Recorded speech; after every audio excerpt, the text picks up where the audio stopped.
አውቶቡስ ማዞሪያ ከኖሩት ቤተሰቦቿም ሆነ ከበዳኔ ወገን ከኦሮሞ የተዋለደ አለ የምትል ከሆነ አስቴር በዳኔ የቴሌቪዥን ቻናሎችን የዩቲዩብ ቻናሎችን በኦሮሞ ሰበብ የምትነዳ የምትመራ በፕሮቴስታንትነቷ እልል ያለች ስለሆነች ሜዳውን ፈረሱን ወጣትን ገረን ነው የሚሉት ቤተሰቦቿ። እናቷ ወይዘሮ አልማዝ አሁን ሲያትል አሜሪካ ከልጆቻቸው ጋር እንዳሉ ሰምቻለሁ። ጠቅላላ ቤተሰቦቿ ጥበበኞች ናቸው። ጠቅላላ ቤተሰቦቿ በቀጨኔ ሲኖሩ በእደ ጥበብ የሚተዳደሩ ጥበበኞች ናቸው። የአስቴር እህቶች ቤተሰቦች አብዛኞቹ ሁሉም በአሁን ሰዓት በቀጨኔ ይኖራሉ። ከወይዘሮ አስቴር በዳኔ በቀር ከቤተሰቧ ጴንጤ የሆነ ሌላ ሰውም አይታወቅም። የአባቷ ወገኖች ቤተሰቦች በአጠቃላይ በቤተ ክህነት የንዋያተ ቅድሳት መስቀል፣ ጽዋ፣ ዕርፈ መስቀል አምራች አንጥረኞችም ጭምር ናቸው። ዘበኛ ሰፈር ከሄዳችሁ ቤት ተጠቁማችኋለሁ። አስቴር በዳኔ ቤተሰብ ዘመዶቿ እጅግ የተከበሩ ባለሙያዎች ስለሆኑና በማህበረሰቡ ዘንድ ደግሞ ኋላ ቀር አስተሳሰብ በታጠሩ ሰዎች እነዚህን ባለሙያዎች የማንቋሸሽ ነገር ስላለ ዘመዶቿ የእናቷ ወገኖች በሙሉ ሀገር የሚያለብሱ ሸማኔዎች በሸክላ ስራ የሸክላ ሰሪዎች በመሆናቸው የምትመለከቱት ድስቱ በለው ቡና የምትጠጡበት ጀበና በለው ወጥ የምትሰሩበት እንጀራ የምትጋግሩበት ምጣድ በለው የእነዚህ ጥበበኞች ውጤት ነው። አብዛኞቹ የታክሲ ባለቤትና ሹፌሮች በመሆናቸው እሷ ሰለጠንኩ ብላም ራሷን ከቤተሰቦቿ ወግና ባህል ለይታ እነሱን ስለምትንቃቸው ስለምታፍርባቸው ማፈር የነበረባቸው ኑሮ ሲሞላ ዛሬ መልክ በሜካፕ እና በምን ተቀይሯል ተብሎ አይደለም። የድሮን ማስታወስ ያስፈልጋል። በእውነት የድሮን ማስታወስ አስቱካ ያስፈልጋል። የድሮ ማንነቱን የሚረሳ ሰው ትክክል አይደለም እንዴ። ሰኞ ጠዋት ዝናብ ዘንቦ ፊት ተይዞ እንደገና አሁን ሞላልኝ ደላልኝ ብሎ አንድን ዜጋ አንድን ማህበረሰብ መስደብ ጥሩ አይደለም። በአማራ እስክስታ በአማራ ድራማ ከታወቁ በኋላ አሁን መጥቶ ደግሞ አማራና እንትንን አገር ባለቤት ጠይቋል ማለትም ትክክል አይደለም እና እቺ ሴት ስለምታፍርባቸው አሁን ላይ ለቅሶ እንኳን ሲኖር አትደርስም አሉ። አትጠይቃቸው ነው የሚሉት። ሰፈሪ ሼት ነው ስትባል እንኳን አትናገርም። በእርግጥ ቀጨኔዎች ጥቂት የማይባሉ የአይሁድ ዘር ያለባቸው ፈላሻዎች በመሆናቸው የራሳቸው ምኩራብ ቢኖራቸውም አሁን ላይ በአብዛኛው የቀጨኔ ህዝብ ግን የኦርቶዶክስ ተዋህዶ እምነት ተከታይ አማኞች ናቸው።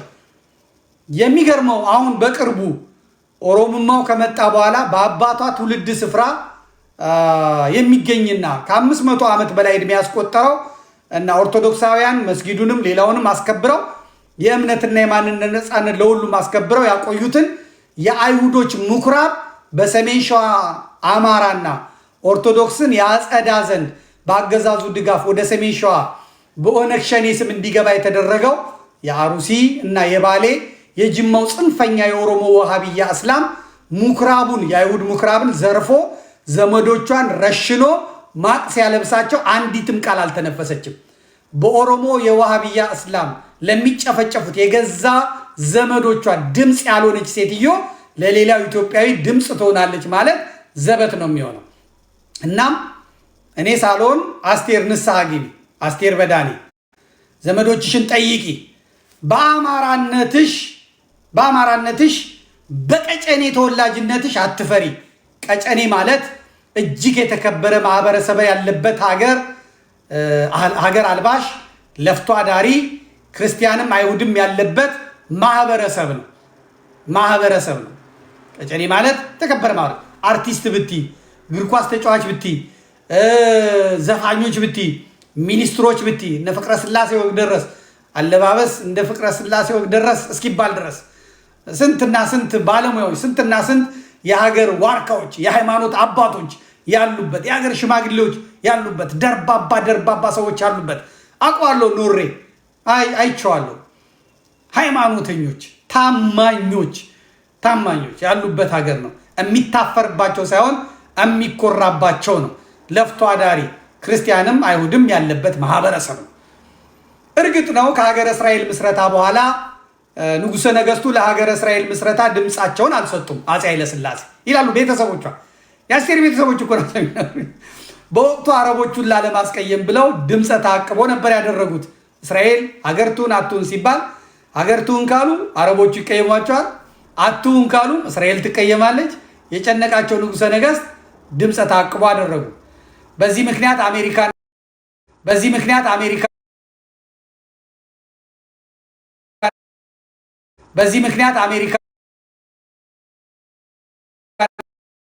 የዘውድ ስርዓቱን ይጥፋ ተብሎ በወሰኑ ጊዜ እስራኤሎች በደም ቤተ እስራኤል የሆኑ ኢትዮጵያውያን ፈላሻዎችን ከኦሮሞ ከአማራም ወገን መጠቀማቸው ይነገራል። ንጉሱን ለማውረድ አብዛኛው የተጠቀሙት ከቤተ እስራኤል ወገን የሆኑ ወደ ሰሜን ሸዋ ያሉ ኦሮሞዎችን፣ ከወለጋም ያሉ ኦሮሞዎችን፣ ከኤርትራ ያሉ ትግሬዎችን ተጠቅመዋል ማለት ነው።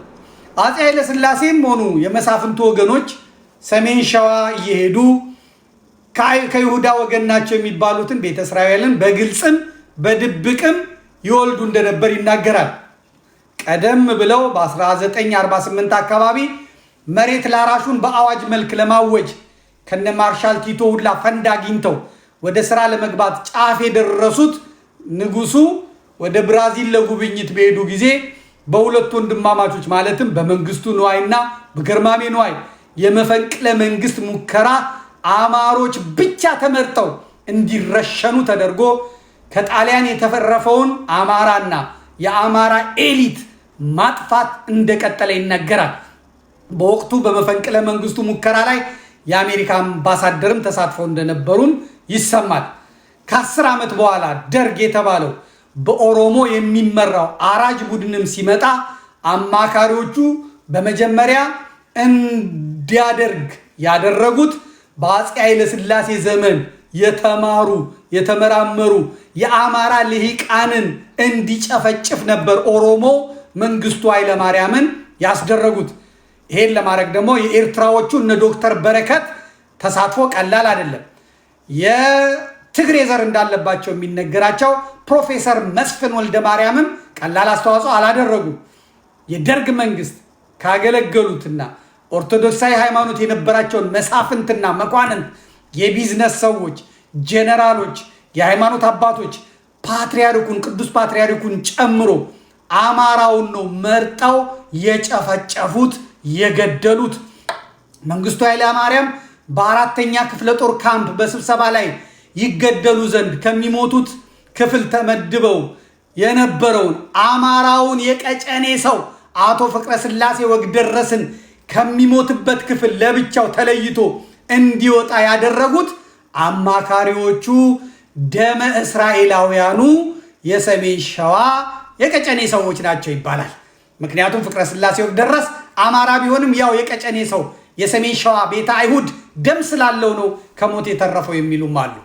በደርግ ጊዜም ሆነ በኃይለ ሥላሴ ጊዜ የቀጨኔ ሰዎች ወደኋላ ሲኬድ የቤተ መንግስቱ የአፄ ምኒልክ አጫዋች ነገር አዋቂዎች ብዙ አሉ። እንኮዬ ምናምን የሚባሉ የቀጨኔ ሰዎች እንደሆኑ ይነገራል። የደርግ ከፍተኛም ሆነ ዝቅተኛ አመራሮች ቁጥራቸው ቀላል የማይባሉ ዜጎች ቤተ አይሁድ እንደሆኑም ነው የሚነገረው። አብዛኛው ቤተ አይሁድ ደግሞ አማራው እንዲህና እንዲህ አድርጎናል በማለት አማራን የሚከሱ ይበዙበታል። አሁን በቲክቶክ እየወጡ በግልጽ አማራና ኦርቶዶክስን የሚሳደቡ አይሁድ የሆኑ ግለሰቦችን እያየን ነው።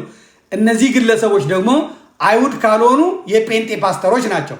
ጴንጤ ሆኖ አይሁድ ከዚያ አማራና ኦርቶዶክስን መሳደብ ምን የሚሉት ነገር እንደሆነ ግራ ነው የሚያጋባው። በፋኖ ትግልም ውስጥ ይሄ ሳቦታጅ እንዳለ ነው የሚነገረው። የጎንደር ፋኖ የሚተራመሰው የጎጃምና የሸዋም የሚተራመሰው በአንዳች ሚስጥራዊ ጠለፋ ምክንያት ነው የሚሉ አሉ። በጎንደር ከብልጽግና ጋር ጦርነት በተጀመረ ጊዜ ከእስራኤል ድረስ መጥተው ፋኖ ሆነው የሞቱም ቤተ እስራኤሎች እንዳሉ ይታወቃል። ብቻ ነገሩ ስብስብ ያለ ነገር ነው። የአሁኑ የኢትዮጵያ መሪ እና ትግሬው እነ ኮሎኔል ቢኒያም ሁለቱም እስራኤል ሄደው ነው ሰልጥነው እንዲመጡ የተደረገው። አብይ አህመድ እና ኮሎኔል ቢኒያም ማለት ነው ትግሬው። ትናንት ጁንታ ሆኖ እንደነጌታቸው ረዳ፣ ጻድቃን ገብረትንሳኤ በትግራይ ሚሊዮን ኦርቶዶክሳውያን ወጣቶችን ያስጨፈጨፈው ኮሎኔል ቢኒያም ዛሬ በአብይ አህመድ መልካም ፈቃድ ምናልባትም ከጀርባ ባሉ ስውር እጆች ምክንያት በሚደረግ ድጋፍ ሳር እንኳን እንዳልቆረጠ ሰው በነፃነት በአዲስ አበባ ጎዳናዎች ሲንሸራሸር ይታያል። እስራኤላውያኑ እንደ መንግስቱ ኃይለማርያም እንደ መለስ ዜናዊና በተለይ እንደ አብይ አህመድ የተመቻቸው ያለ አይመስልኝ። ደካማ ኢትዮጵያ ካልተፈጠረች በቀር የማይመቻቸው እንዳሉ የታወቀ ነው። እስራኤል ቀንዱን ለመቆጣጠር አረቦቹም ወደ አመንድነት ሲቀየሩ ሪሶርሳቸው ሲያልቅ ዘራቸው እንዳይጠፋ እና አህመዲን ጀበልን እና አብይ አህመድን ገዝተው በጀትም ጀትም በጅተው ባለሀገሩን አማራንና ሃይማኖቱን ኦርቶዶክስን ማውደም ማጥፋት ነው የተያዙት። አስቴር በዳኔም ይሄን ግሩፕ ነው ተቀላቅላ አማራንና ኦርቶዶክስን ካልጠፋ እየተቀጣ ያለው እየተበቀለ ያለው በጥጋቡ የሀገር ባለቤት ነኝ እያለ ያለው የምትለው እየሆነ ያለው እንደዚያ ነው። ሰዎች ለኢትዮጵያ ይሄንና ይሄን የመሰለ የጥፋት ድግስ ነው የሚደግሱት። እግዚአብሔር ደግሞ መልስ አለው።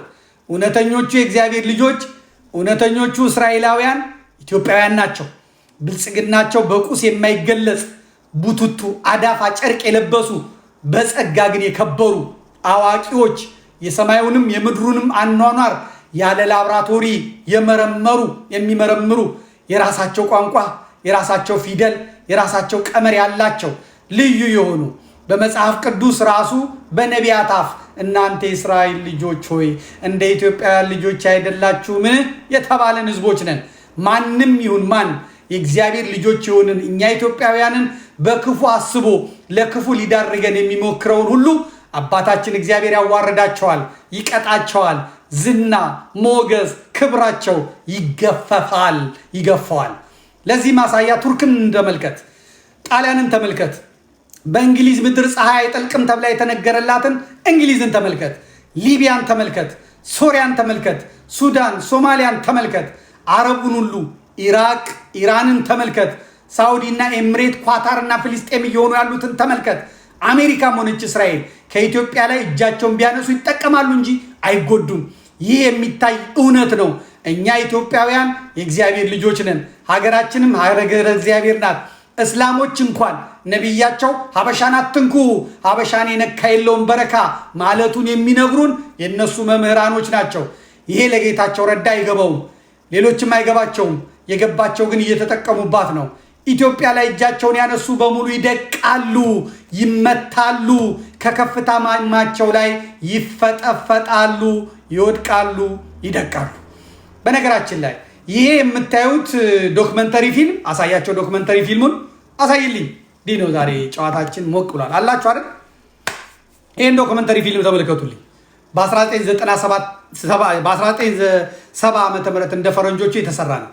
ይሄ የምትመለከቱት ልጅ ያዝ አርግልኝ፣ እሱ ልጅ ያዝ አርግልኝ።